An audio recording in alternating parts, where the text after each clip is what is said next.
इनकी फिल्मों का इंतज़ार तो आम हो या ख़ास सभी करते हैं। मैंने ख़ास इसलिए कहा क्योंकि हर एक एक्टर का जो विश लिस्ट होता है उसमें एक नाम होता है राजश्री प्रोडक्शंस का। अगर वहाँ की फिल्म नहीं की तो ऐसा लगता है मानो सफ़र जो है वो अधूरा रह गया। तो वो सिलसिला जारी है और इस वक्त मैं बैठी हूँ राजश्री प्रोडक्शन में। The moment I got into this office, जैसे ही मैंने कदम रखा मुझे कुछ तो एक फीलिंग सी आई, एक अपनेपन की, एक परिवार की। मेरे साथ इस वक्त हैं सूरज बजाजदा जी, बहुत बहुत स्वागत है आपका। और अपने आप ही यूं हो जाता है क्योंकि सच में सिनेमा को एक अलग आयाम दिया है आपने, आपके पिताजी ने, आपके प्रोडक्शन ने। आज जब हालांकि सफ़र तो बहुत लंबा है, लेकिन अगर मैं पूछूं कि एक चीज़ जो आप हमेशा ज़िंदगी याद रखेंगे वो क्या है? जो आज हम 75 इयर्स है राशि का, 60th फिल्म है ये। और आज भी आप इतनी अच्छी बात कर रही हैं तो मुझे याद है, जो मुझे सबसे पहले जो एक मेमोरी आती है, मैं करीब 10-12 साल का था। तो मैं ग्रैंडफादर के पास बैठा था, तो उनसे कोई राइटर आए कहानी सुनाने। तो उन्होंने कहा ये कहानी तो तुम्हारी सुपर हिट है लेकिन मेरे काम की नहीं, क्योंकि एक्शन थी, प्रॉपर एक्शन रिकॉर्ड वो। तो फिर चले गए। तो मैंने पूछा कि ग्रैंडफादर को कि सुपर हिट है तो छोड़ क्यों दी। तो फिर मुझे वो लेके गए और हमारे जो बैनर है उनका जो सिंबल है वो सरस्वती है। तो बोले हमारे यहाँ जो कुछ भी बने वो ऐसी बने जिसमें ये देवी का वास हो। तो आई थिंक वो एक मेमोरी है जो हम जनरेशन टू जनरेशन हम निभाते आ रहे हैं। And I think that is what is keeping us going. बिल्कुल। और यहाँ पर रोमांस भी है, मतलब प्यार करना सिखाया है आपने एक अलग तरीके से, एक अलग अंदाज में। परिवार के साथ हंसना, बोलना, खेलना, दुखी होना, खुश होना, सब कुछ सिखाया है आपने। तो आज हम बैठे हैं, इस पोस्टर को अगर आप ध्यान से देखें, ऊंचाई ऊंचाई बात करती है कॉन्फिडेंस की, जो हम सबके अंदर है। ऐसी बात फिल्म के अंदर है। आप बताइए ऊंचाई आपके लिए क्या मायने रखता है? एक्चुअली ये जो फिल्म ऊंचाई है ये बिल्कुल राशि की फिल्म है, पारिवारिक फिल्म है, सब एंजॉय करेंगे।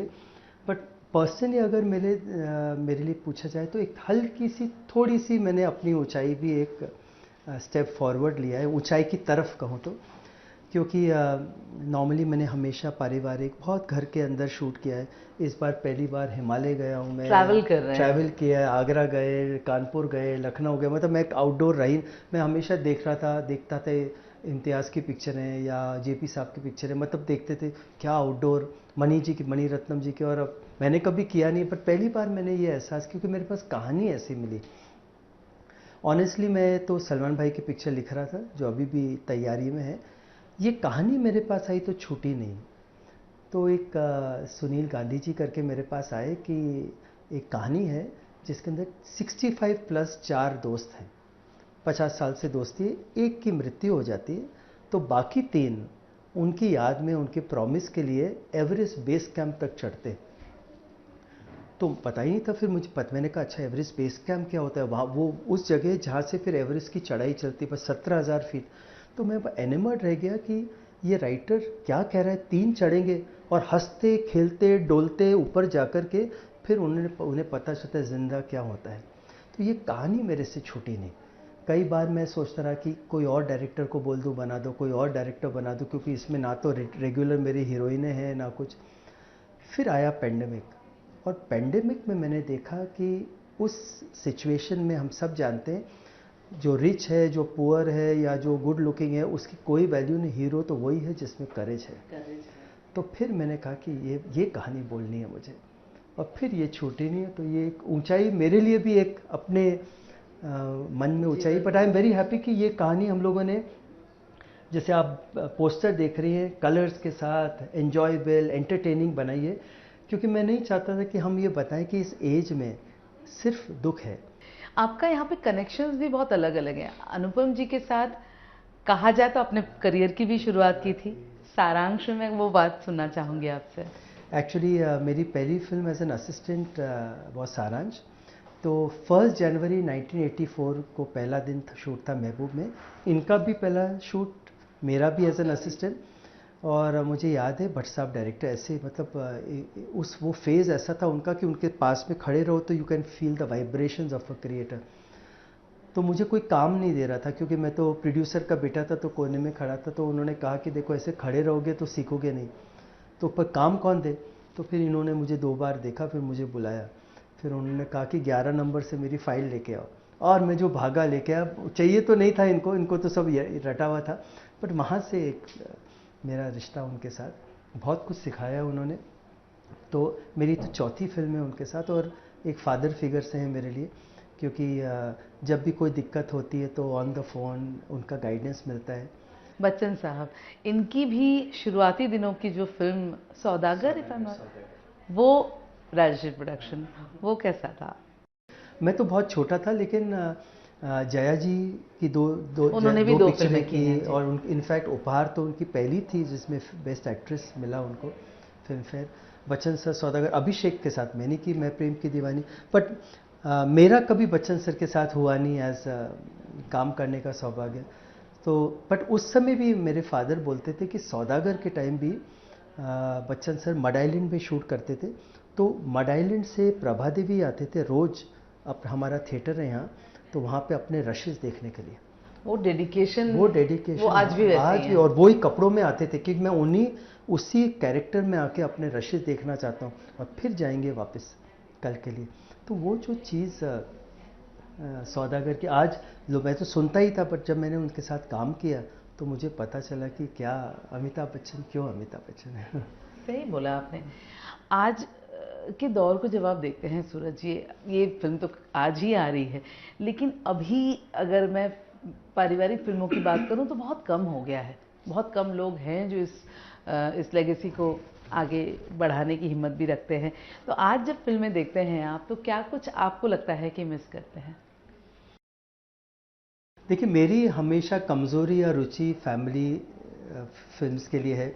तो जब भी कोई अच्छी फैमिली फिल्म या फैमिली ओटीटी होता है तो सबसे पहले मैसेज मैं भेजता हूँ।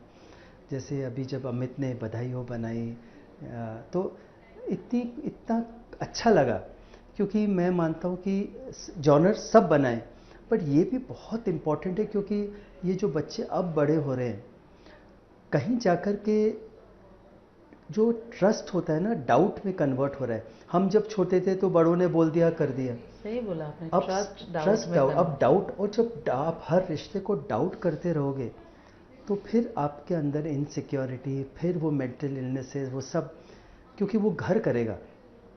तो मुझे लगता है कि एक फिल्म एक ऐसा जॉनर है, किताबों जो किताब लिखते हैं, वो जो स्टेज करते हैं, बट फिल्म में भी हमारे पास एक पावर है कि कैसे हम हंस इनडायरेक्टली ये ऑडियंस जो आ रही है उनको हम बताएं कि नहीं, ट्रस्ट करें तो आपको ट्रस्ट मिल सकता है, मिलेगा ही। और फैमिली से बढ़कर कोई कोई ज़्यादा स्ट्रांग है नहीं। वो फैमिली मीन्स हस्बैंड वाइफ भी फैमिली है, बच्चे माँ बाप भी फैमिली है, भाई भाई भी फैमिली है। बट एक दूसरे पे जो जितना आप दोगे उतना मिलेगा, बस देना देना भी आना चाहिए, नहीं तो हमसे मांगते हैं। तो मुझे लगता है कि ये जो जॉनर है, और जैसे मेरी उम्र बढ़ी, मैं I feel even more responsible, क्योंकि मैंने वो मज़ा देखा है, मैंने वो चखा है, वो फल।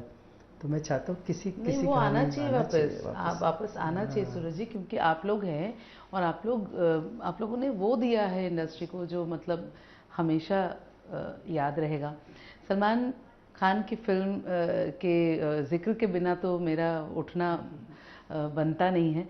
और आप लिख रहे थे सलमान खान की फिल्म, और वो भी इंतज़ार कर रहे हैं अपनी फिल्म का आपके साथ। तो क्या प्रेम वापस कब आएगा? इस समय तो ऊंचाई है मेरे सामने, फिर ऊंचाई तैयार है और वो अभी अच्छा उड़ने को तैयार है। पर फिर भी एक निकलते निकलते ऊंचाई से नीचे। उसके बाद फिर मेरे बेटे की फिल्म है, मेरे जो छोटा बेटा अवनीश, उसको as a director we are launching, Rajveer है, पलोमा लॉन्च। और सलमान भाई की मेरी स्क्रिप्ट अभी बन रही है, बट सलमान भाई के साथ अभी है, साल भर है before I will start, because अब मैं चाहता हूँ कुछ ऐसा करें, क्योंकि आज सलमान भाई उस स्टेचर पे है, उस उम्र पे है, एक्सपीरियंस भरा हुआ है, बट कुछ अलग हो और मेरे जोन में हो। देखिए आपके जोन में उन्होंने इश्क कर लिया, प्यार कर लिया, सब हो गया, अब शादी करा दें आप आपकी फिल्म में। फिल्म में कम से कम, मतलब वो मानेंगे तो ना। फिल्म में मैं कह रही हूँ। नहीं, आप दोनों की दोस्ती और आप दोनों का विश्वास एक दूसरे पे बहुत ज्यादा है, जिसकी वजह से शायद वो कभी मना भी नहीं करते। He trust me for my, and इसलिए मैं अपने आप को और रिस्पॉन्सिबल मानता हूँ, बिकॉज आई फील उनसे बड़ा नेचुरल एक्टर कोई नहीं है। मैंने तो उनको तब से देखा है साथ में, एंड एज एन एक्टर इतना ग्रो तब किया से है। देखा है जब कोई हीरोइन नहीं मिल रही थी मिल रही उनके थी, लिए, हम और लोग- आज मतलब हर कोई उनके साथ काम करने को तैयार है। तो ये वक्त भी है। तो मैं सच में प्रार्थना करूंगी कि ये फिल्म भी लोग Thank you so उसी ऊंचाई तक पहुंचे जिस ऊंचाई के साथ आपने इसे Thank you. कंसीव किया है, सोचा है। Thank you so much. और बहुत बहुत शुक्रिया हमसे बात करने का। Thank you.